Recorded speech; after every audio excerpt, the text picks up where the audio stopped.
من جبل الزيتون، من هنا من أصل الحكاية ووابة السماء القدس الشريف، من أولى الرئيس الجزائري عبد المجيد تبون، شخصية عام 2020، الداعمة للقضية الفلسطينية، الموقف الحر، الموقف الشجاع، الموقف الذي يملك فيه الثبات ويملك فيه الرؤية ويدرك قيمة فلسطين ويدرك قيمة أولى القبلتين. هذه الشجرة المباركة في هذا الجبل المبارك. برنامج فلسطين قضية الأحرار، فلسطين قضية كل الأحرار، فلهذه الشجرة رمزية خاصة بثلاث رسائل. الرسالة الأولى إلى الرئيس الجزائري رسالة تقدير ورسالة وفاء من هنا من القدس الشريف. الرسالة الثانية بأن هذه الأرض المباركة هي لنا الحق فيها، نزرع فيها كما نحن أصحاب الأرض ونحن أصحاب المكان ونحن أصحاب الزمان. فالرسالة الثالثة لكل أحرار العالم، من تكون البوصلة له القدس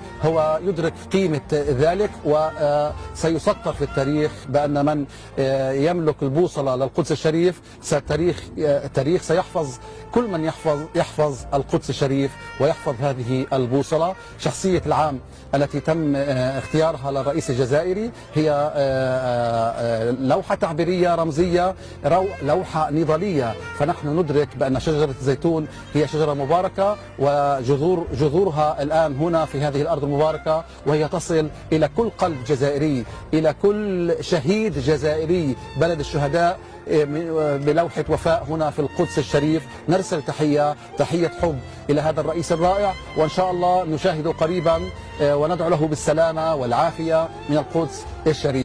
تحية حب إلى هذا الرئيس الرائع، وإن شاء الله نشاهده قريبا وندعو له بالسلامة والعافية من القدس الشريف.